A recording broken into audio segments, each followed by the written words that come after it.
बिस्मिल्लाहिर्रहमानिर्रहीम। M A. Economics, Punjab university, Sargodha university और university of Gujrat. आज का सब्जेक्ट है मेजर इश्यूज़ इन पाकिस्तान और इसके अंदर जो हम टॉपिक डिस्कस करेंगे वो है एग्रीकल्चर। एग्रीकल्चर का चैप्टर निकालें, agriculture sector and it's issues. हम बात करेंगे इसके अंदर एग्रीकल्चर की importance,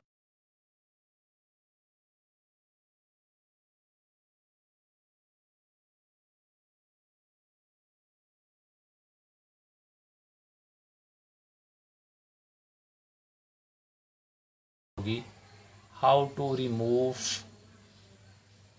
how to measure the problems in the way of agriculture sector.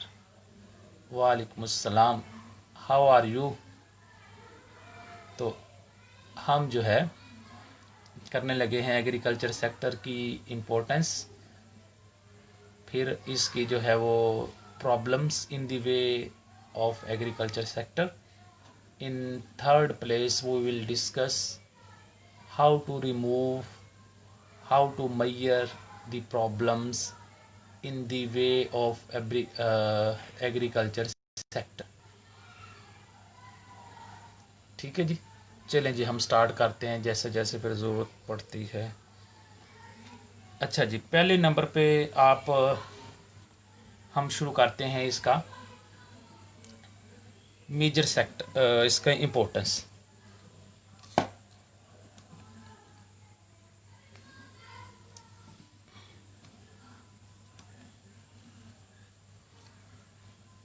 अच्छा जी, सबसे पहले आपने ये बताना है कि ये जो है एग्रीकल्चर जो है, आप मेजर इश्यूज़ की जो स्टडी कर रहे हैं, इसके लिए आप एक चीज़ का अपने ख्याल ये रखना है कि आपने लेटेस्ट इसके जो एडिशन है, लेटेस्ट एडिशन वो जो है वो आपने पढ़ना है।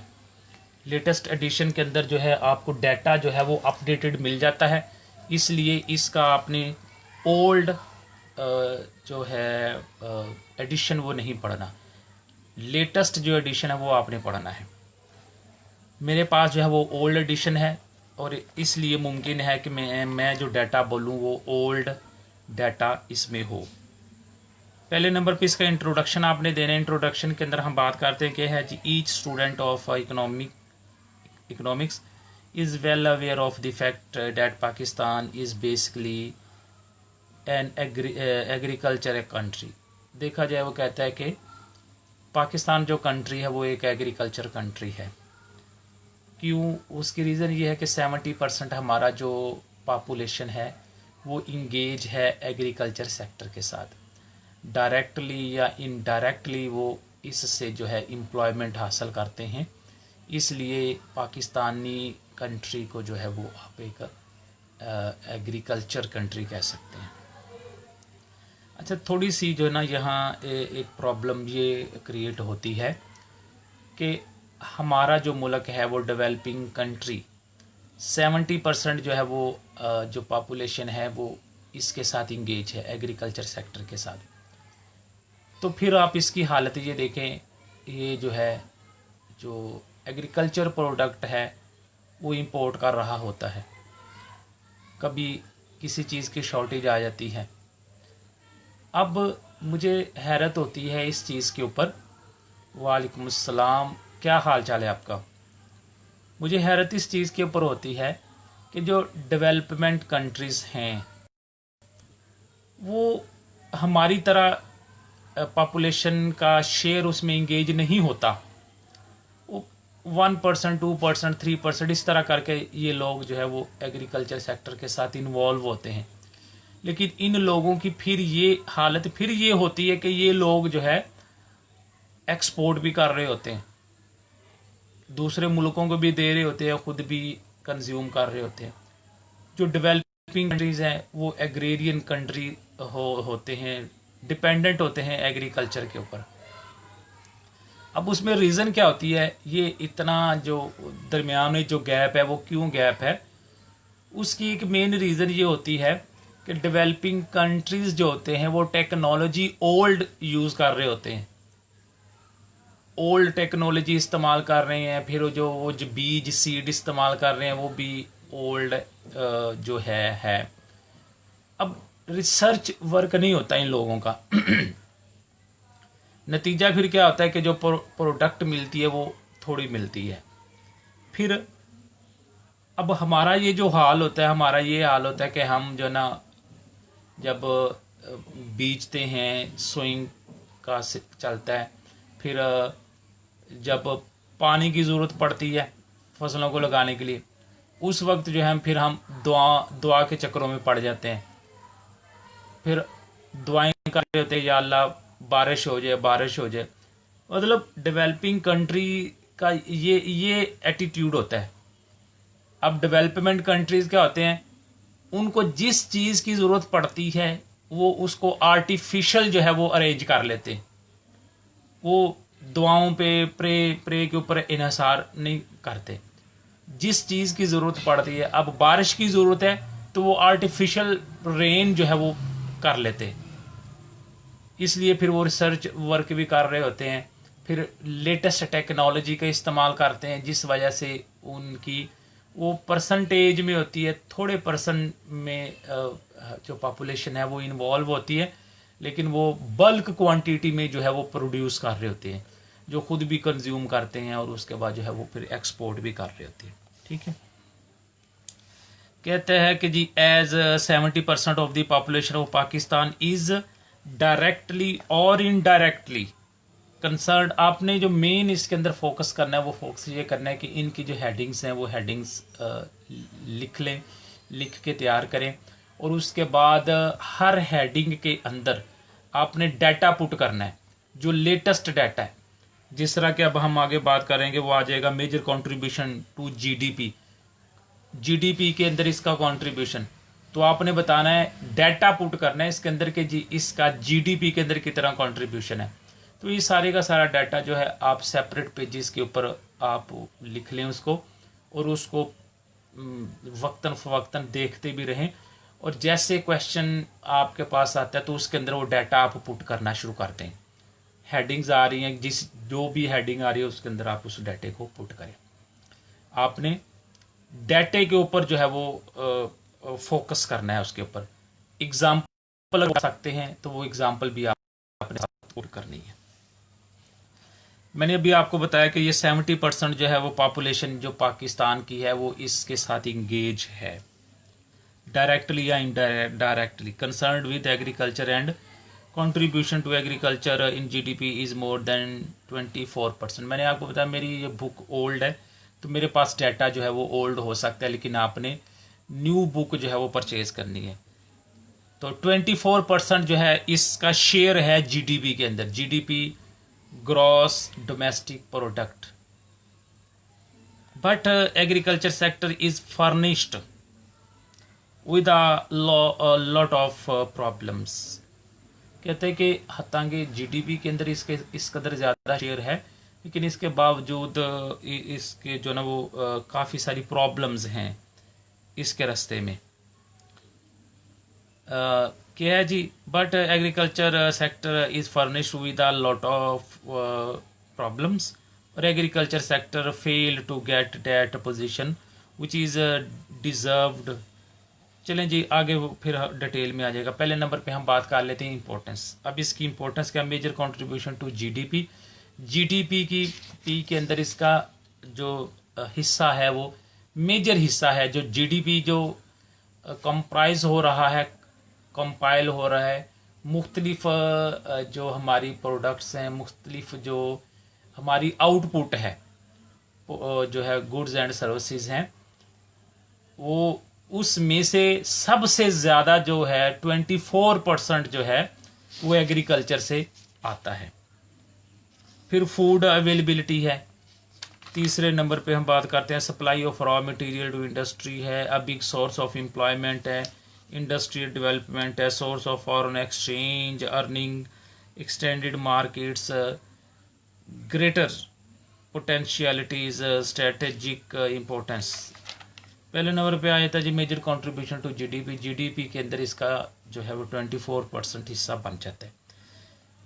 In our economy, agriculture sector plays a very dominant role, जो ना बड़ी नुमाया जो है इसका रोल है, by making a greater contribution to GDP of the country के जो हमारी जो जीडीपी है उसके अंदर कंट्रीब्यूट करता है, हिस्सा मिलाता है, मेजर हिस्सा. As in case of Pakistan the contribution of agriculture to GDP is about 24%. It means that despite बावजूद structural changes in the economy, the share of agriculture still at a top amount all other sector of the economy. अगर हम दूसरे sector of economy लें तो उसके अंदर जो top of the list है वो हमारा एग्रीकल्चर सेक्टर का है. दूसरे नंबर पे हम बात करते हैं जो फूड अवेलेबिलिटी. तो एग्रीकल्चर सेक्टर से आपको फूड जो है वो मिलती है. तो it is the agriculture sector which is responsible for the making the availability of food possible in the country.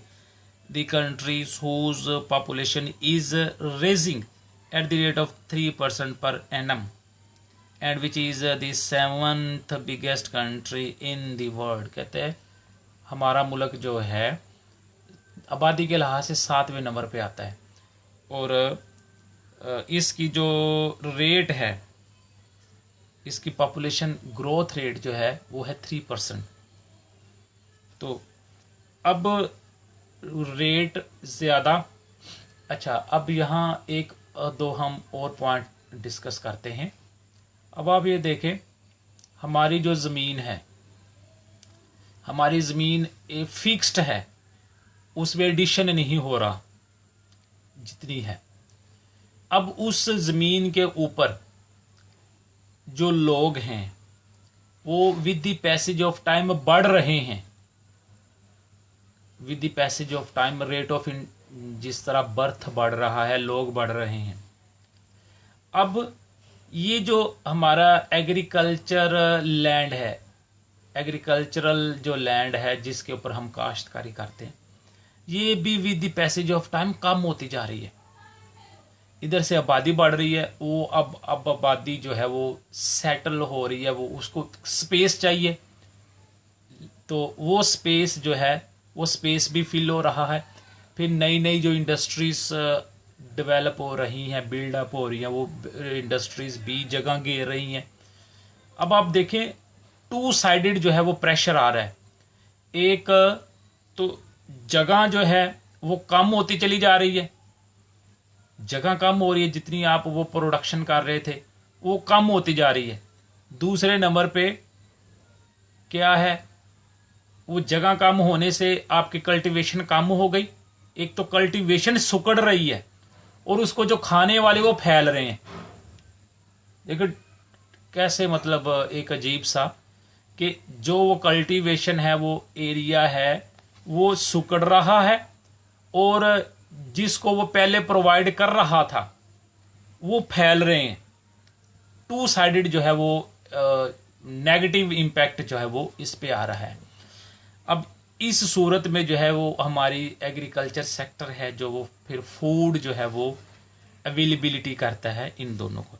इन दोनों का पॉइंट समझ आ गया ना यहाँ तक. अच्छा, अगली हम बात करें on the basis of it is the agriculture which is serving as a last resort. It is the providing अब ये इस एग्रीकल्चर सेक्टर से हमें मिल क्या रहा है, कहते हैं वीट मिल रही है, राइस मिल रहे हैं, गंदुम है, चावल हैं, वेजिटेबल्स हैं और एडिबल ऑयल्स हैं to the existing population as well as new entrants in the population. जो एग्जिस्टिंग है उनको भी मिल रहा है और जो न्यू एंट्रेंट्स जो न्यू आ रहे हैं उनको भी जो है वो मिल रहा है. In case a country lack agriculture sector और इट्स स्लगिश वन. अब जो एग्रीकल्चर सेक्टर है हमारा, उसको वो लैक है, उसको जो है टेक्नोलॉजी भी सही तरीके से नहीं मिल रही. जितनी आउटपुट होनी चाहिए थी उतनी आउटपुट नहीं वो प्रोड्यूस कर रहा. ठीक है, कंट्री लैक एग्रीकल्चर सेक्टर और इट्स स्लगिश वन, मतलब जो खस्ता हालत, the food stuff will have to be imported. तो फिर अब मैंने आपको दो चीज़ें बताई कि एक तो वो सेक्टर जो है वो सुकड़ रहा है, और दूसरे नंबर पे जो जिसको उसने प्रोवाइड करनी है, फूड प्रोवाइड करना है, वो बढ़ रहे हैं। तो अब ये जो एक डिफरेंस आता है, ये जो नेगेटिव इम्पैक्ट आता है, तो lack in food facility availability, तो फिर इसको इंपोर्ट करनी पड़ती है, अच्छा, एक और भी बात है कि डेवलपिंग कंट्रीज जो हैं, वो डेवलपिंग होने की भी उनकी कई कई रीजंस होती हैं।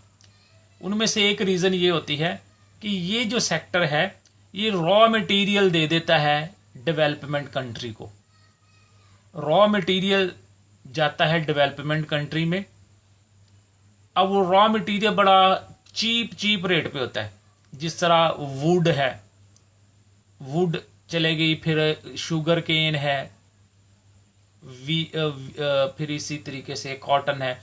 अब ये जब ये रॉ मटेरियल चला जाता है चीप रेट पे डेवलपमेंट कंट्रीज में, तो वो अब जब इससे फिनिश्ड गुड्स बनाते हैं तो फिनिश्ड गुड्स की प्राइस ज़्यादा होती है। जिस तरह लकड़ी है, वुड है, उसकी वो वैल्यू नहीं है, लेकिन जब आप उसको फर्नीचर के अंदर कन्वर्ट कर देते हैं तो उसकी वैल्यू बढ़ जाती है, वैल्यू ऐड हो जाती है, जो हम एक अकाउंटिंग की ज़ुबान में, एक फाइनेंशियल लैंग्वेज में हम उसको बोलते हैं कि वैल्यू ऐड करना। जैसे जैसे उसके अंदर ज़रूरतें पैदा करते चले जाना, लोगों के लिए लोगों की ज़रूरतें उसमें डालते जाना। जैसे जैसे उसमें आप उस लोगों की ज़रूरतें डालते जाते हैं, उसके अंदर वैल्यू ऐड होती जाती है, और जैसे जैसे उसमें वैल्यू ऐड होती चली जाती है, इसका मतलब है कि वो ज़्यादा प्राइस पे चली जाती है। तो डेवलपिंग कंट्रीज़ के अंदर एक ये भी होता है कि ये लोग जो होता है रॉ मटेरियल दे देते हैं, और फिर उन्हीं से वो चीज़ दे के फिर फिनिश्ड गुड्स उन्हीं से लेते हैं, और जब उनसे फिनिश्ड गुड्स लेते हैं तो वो फिर हायर प्राइस पे लेते हैं। तो ये भी एक रीज़न होती है डेवलपिंग कंट्रीज़ की ग्रो ना करना। ठीक है जी। अब इसको अब थोड़ा थोड़ा मैं पढ़ाता जा रहा हूँ आगे, फिर ये कंप्लीट हो गया तो दो दो तीन तीन लाइनें मैं आपको बताया देता हूँ, बाकी आप जो ना फिर उसको थॉरोली पढ़ लेना, कहीं से ना पता चलेगा फिर आप मुझसे नेक्स्ट जो होगी हमारी डिस्कशन उसके अंदर आप पूछ लेना। Supply of raw material to the industries. अब एक जो एग्रीकल्चर सेक्टर है, एक तो अपने आप को भी इनपुट देता है। ये हमने अपने मैथ के टॉपिक के अंदर भी डिस्कस किया भी था कि इनपुट आउटपुट एनालिसिस के अंदर, कि वो जो एग्रीकल्चर प्रोडक्ट्स हैं, एक खुद भी उसको एज ए इनपुट लेता है। कि जिस तरह आप देखें बीज हैं, तो वो जो उसने खुद ही प्रोड्यूस किए हैं, उसका फिर कुछ हिस्सा जो है वो खुद यूटिलाइज करता है। अब एज ए खुद भी लेता है इनपुट, और फिर इंडस्ट्रियल सेक्टर को भी देता है। इंडस्ट्रियल सेक्टर जो है वो इससे इनपुट लेके उसको आगे जो है ना आउटपुट फिनिश्ड गुड्स में कन्वर्ट कर देता है। जैसे शुगर केन है, गन्ना ले के फिर आगे चीनी के अंदर जो है उसको कन्वर्ट कर दिया जाएगा, गुड़ में कन्वर्ट कर दिया जाएगा। फिर कॉटन लेगा, कॉटन से जो आगे धागा बनेगा, धागा फिर वो आगे जो ना क्लॉथ बनेंगे, कपड़े बनेंगे। इस तरीके से जो इंडस्ट्री का जो इनपुट है वो भी इसी से है। इट्स मीन कि इंडस्ट्रियल की जो डेवलपमेंट है, इंडस्ट्रियल की जो ग्रोथ है, वो भी इस पर डिपेंड करती है। जब आप इनपुट देंगे तो आउटपुट निकलेगी ना। जब इनपुट की अवेलेबिलिटी होगी तो फिर आउटपुट भी बनेगी। तो इंडस्ट्रियल की डेवलपमेंट भी जो है वो इस पे इन्हिसार करती है। It is the agriculture sector which becomes responsible for providing the necessary raw material to industrial sector for the economy, as the development of textile industry and its allied field उससे जो दूसरे fields हैं, is entirely attributed to a fairly large cotton production in the country. Again the development of sugar industry also depend, ठीक है, कि ये सारी सारी डिपेंड करती है कि इसको अगर कॉटन मिलेगा, शुगर केन मिलेगा, तो फिर ही जो है ना ये आगे आगे जो ना प्रोडक्शन देगी। नंबर 4 पे आ जाता है a big source of employment. अच्छा, अब एम्प्लॉयमेंट की भी आगे 3 किस्में आ जाती हैं। एम्प्लॉयमेंट एक तो जो है जिसको हम बोलते हैं अनएम्प्लॉयमेंट के पॉइंट ऑफ व्यू से देखें तो एक आ जाती है डिसगाइज एम्प्लॉयमेंट कह लें, डिसगाइज एम्प्लॉयमेंट। अब ये क्या है, ये एक धोखे वाली एम्प्लॉयमेंट है कि लगना कि वो बंदा एम्प्लॉयड है लेकिन उसकी आउटपुट नहीं है। जिस तरह एग्रीकल्चर सेक्टर के अंदर अगर हम देखें तो गुंजाइश वहां 3 बंदों की है लेकिन वहां 5 बंदे 7 बंदे जो है इंगेज है। एक फैमिली जो है, फार्मर फैमिली जो है, उसके बच्चे भी उसके साथ इंगेज हैं उस खेत में। तो अब इस तरीके से जो होगा कि ज़रूरत से ज़्यादा बंदों का इंगेज होना, अगर आउटपुट देखा जाए तो उनकी आउटपुट 0 है। तो ये जो एम्प्लॉयमेंट होती है इसको हम बोलते हैं डिसगाइज एम्प्लॉयमेंट, ठीक है। अच्छा, अब एक एम्प्लॉयमेंट अनएम्प्लॉयमेंट ये है कि बंदा काम करना चाहता है लेकिन आगे एम्प्लॉयमेंट की अवेलेबिलिटी नहीं है। वो खुद काम करना चाहता है लेकिन उसको फैसिलिटी नहीं मिल रही, अपॉर्चुनिटी नहीं मिल रही।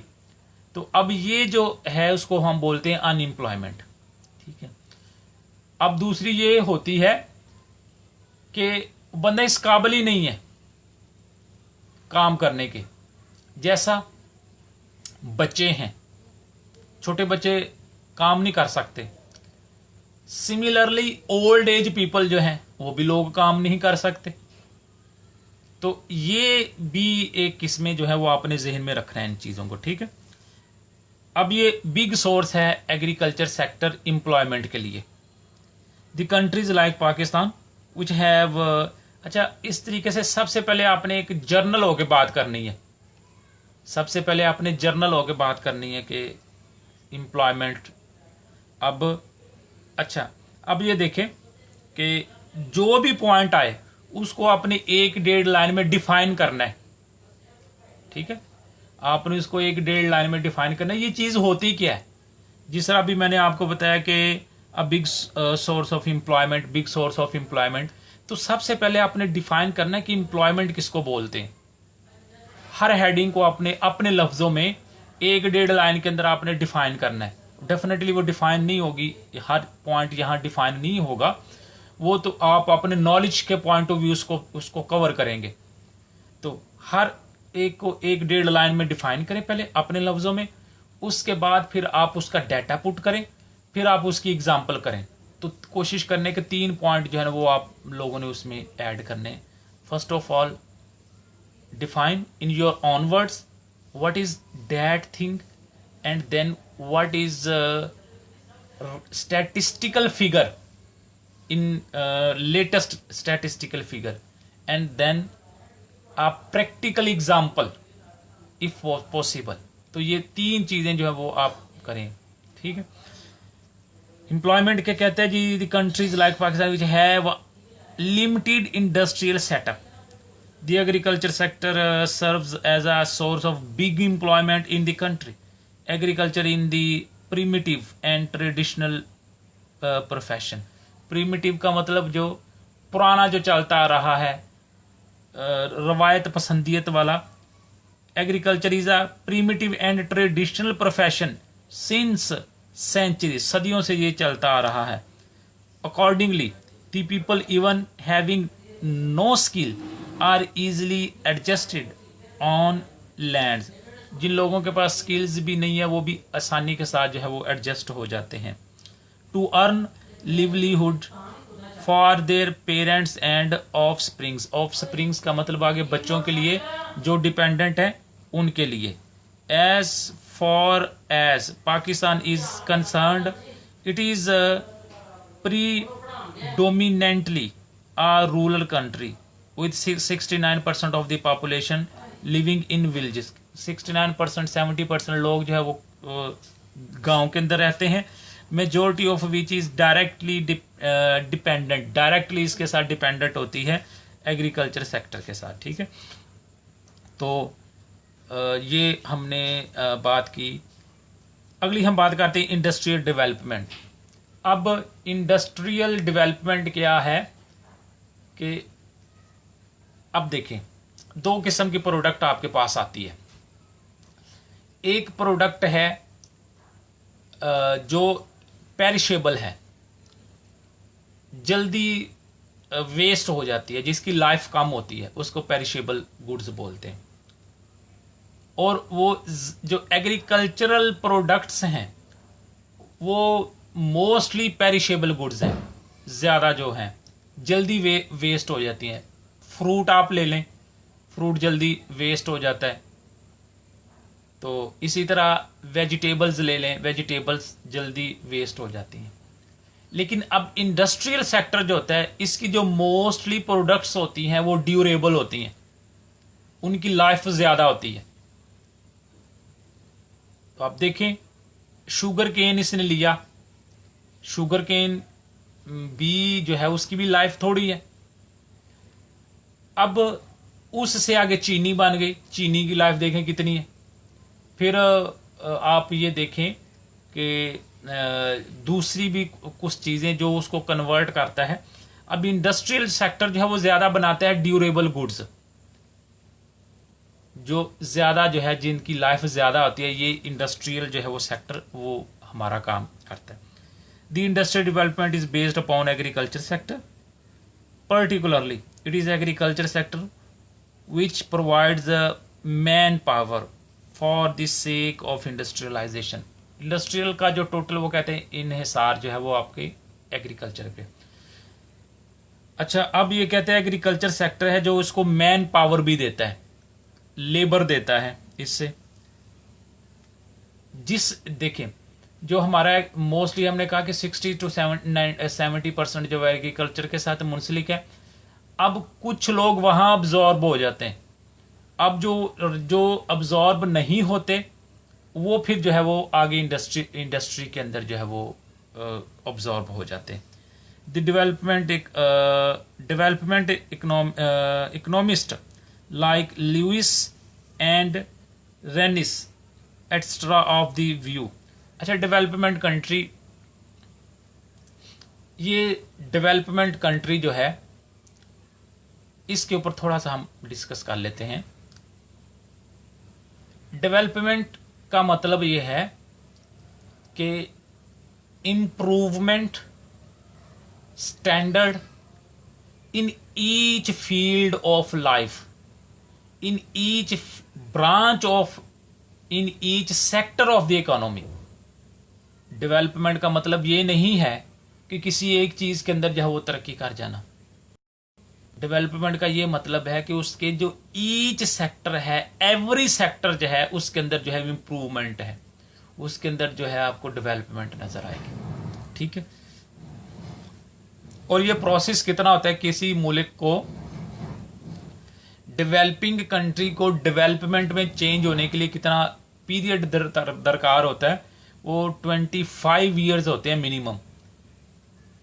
तकरीबन 25 साल उसको लगते हैं अगर वो ग्रोथ के साथ, एक स्टैंडर्ड के साथ सही पाथ पे काम करता है, तब उसको इसमें शिफ्ट होने में. ठीक है, तकरीबन इतना अरसा होता है. और डेवलपमेंट का जब आप लफ्ज़ इस्तेमाल करते हैं तो इसका मतलब है कि वो जो है हर सेक्टर ऑफ द इकोनॉमी, उसका हर सेक्टर जो है वो एक उसका स्टैंडर्ड है.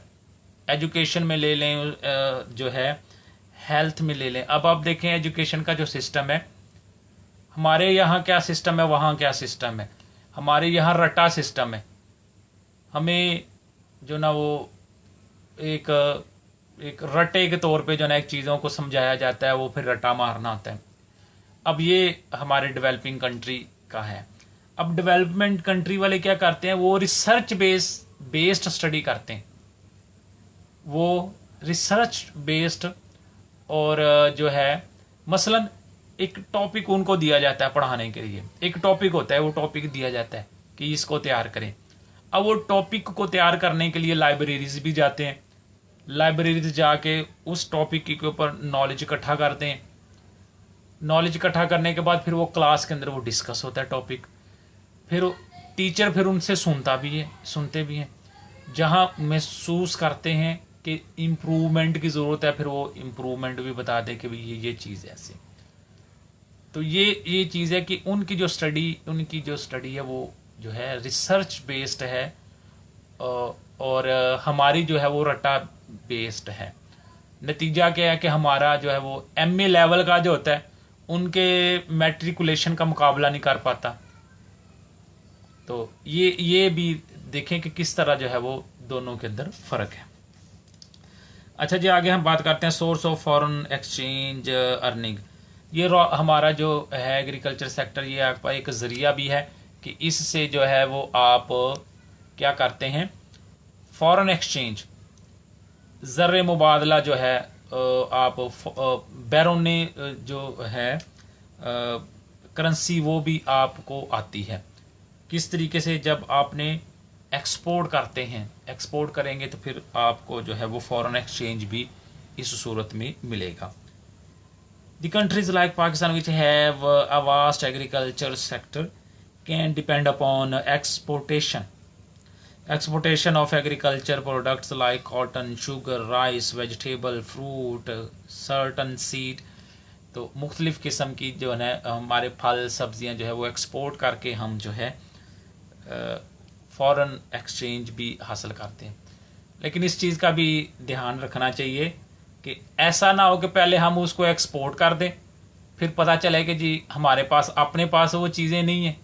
जिस तरह चीनी शुगर का जो है वो एक बहरान पैदा हुआ, उसको एक्सपोर्ट कर दिया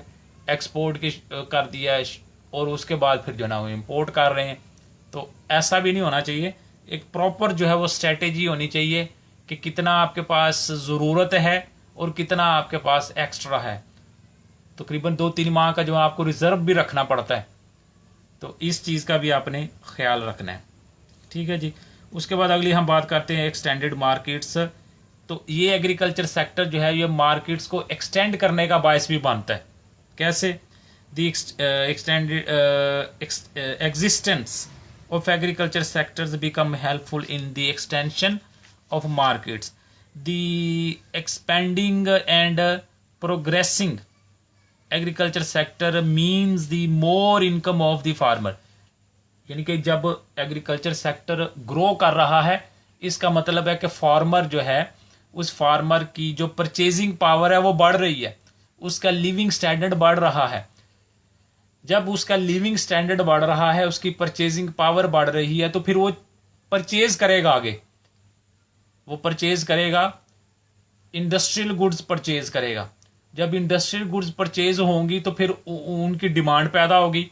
उस डिमांड पैदा होने की वजह से वो भी अपनी प्रोडक्ट्स को जो है वो बढ़ाएंगे। तो इसका मतलब यह है कि ये एग्रीकल्चर सेक्टर अगर आपका इम्प्रूव होता है तो इससे जो दूसरे जो सेक्टर्स हैं उनके अंदर भी जो चेंज आएगी वो भी जो है उनके अंदर भी जो है वो उनमें भी एक्सटेंशन पैदा होगी। अच्छा जी, उसके बाद ग्रेटर पोटेंशियलिटीज, मतलब ज़्यादा जो है इसके अंदर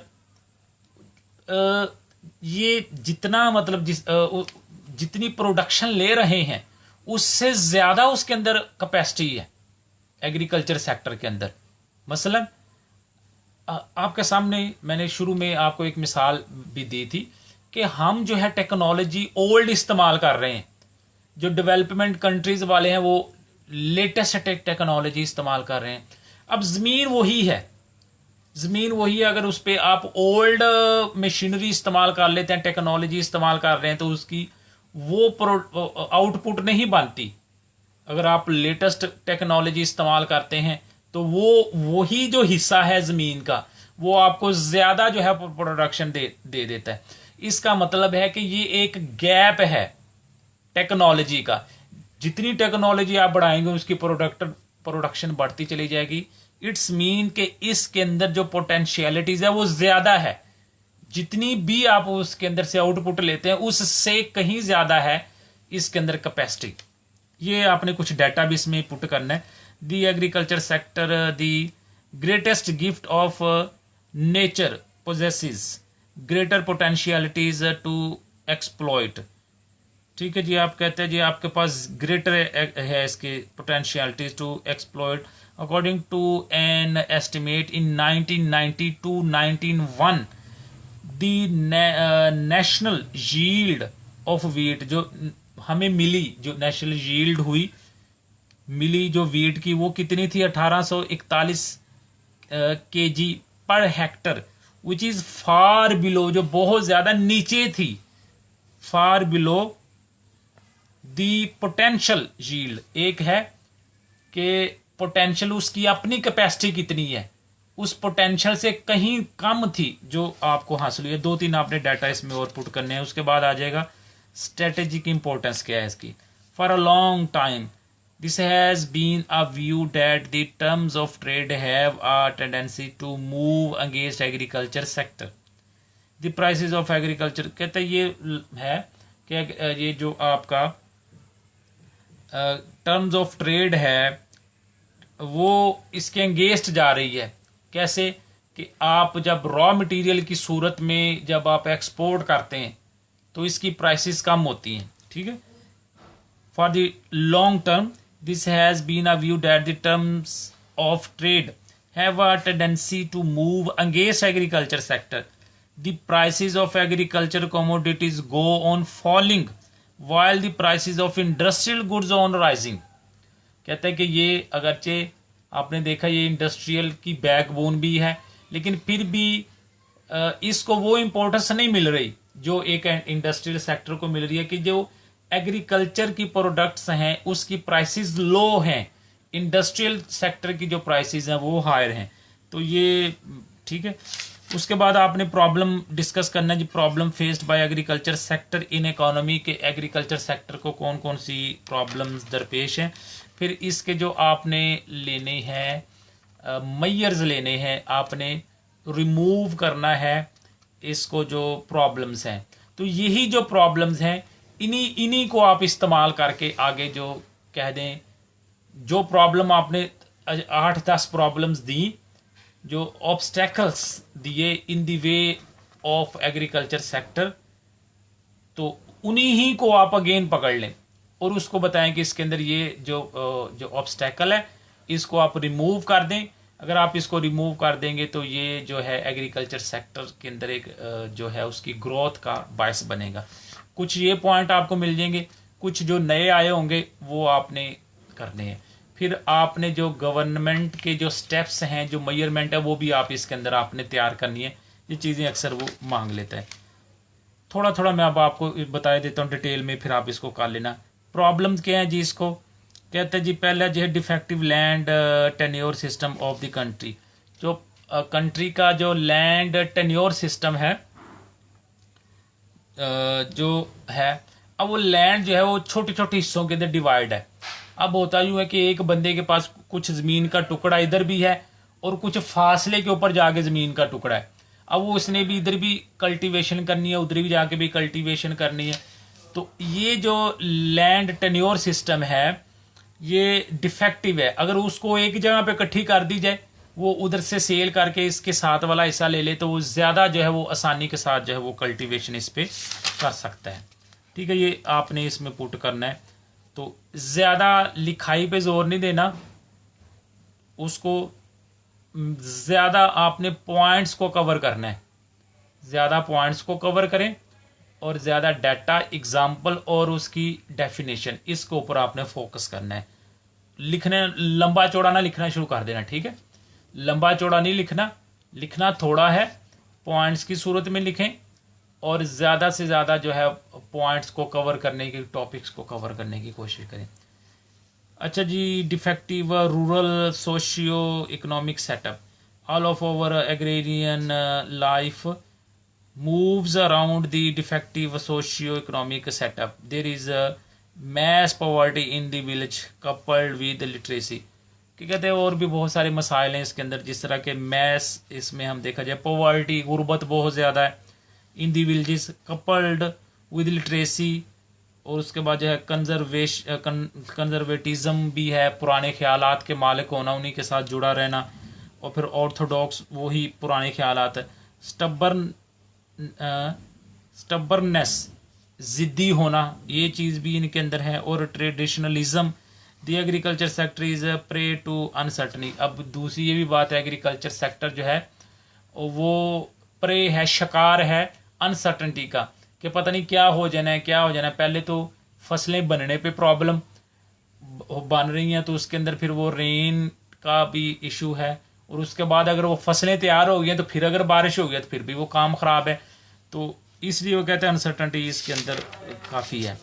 तीसरे नंबर पे हम बात करते हैं सॉइल हेल्थ प्रॉब्लम, ज़मीन की जो है वो हेल्थ प्रॉब्लम भी है, पानी ना मिलने की वजह से। अब इसके आगे किस्में आ जाएंगी कि कौन कौन सी आपकी है।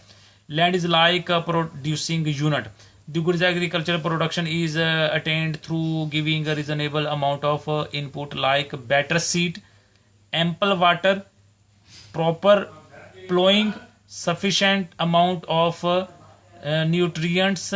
ठीक है, ये कहता है कि आप अगर उसको अच्छी इनपुट देंगे तो फिर ही आपके पास वो आउटपुट आती है। अगर आप देखते हैं कि ज़मीन को पानी प्रॉपर ना मिलने की वजह से ज़मीन बंजर हो जाती है, और अगर ज़्यादा पानी देंगे तो फिर भी वो ख़राब है।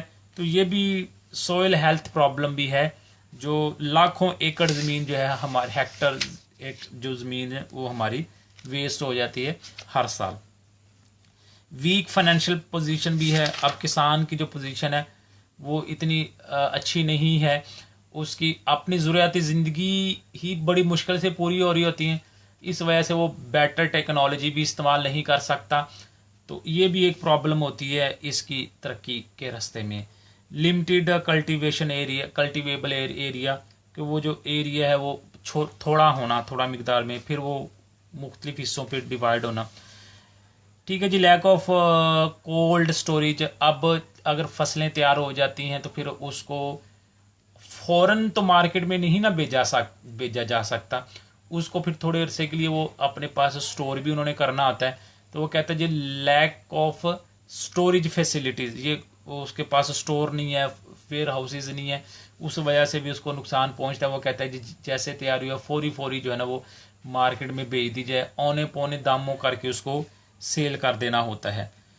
प्रॉब्लम्स ऑफ एग्रीकल्चर मार्केटिंग, ठीक है जी। इन एडवोकेट पॉलिसीज़, ये अब सारा आप देख लेना, ना पता चलेगा फिर मुझसे पूछ लेना। अगला आपने इसका ये करना है कि Maihar to remove agriculture problem, कि उन्हीं पॉइंट्स को आपने उठा के जो है ना उसको आप रिमूव कर दें, और इसके अंदर से मज़ीद कुछ आप ऐड कर दें। ठीक है, अब नेक्स्ट मैं जी फिर आगे करवाऊँगा आपको लैंड रिफॉर्म्स, या लैंड जो टन्योर, जो इसका लैंड टन्योर है वो हम सिस्टम इसको पढ़ेंगे, तो इसको भी आप एक मरतबा पढ़ कर रखना।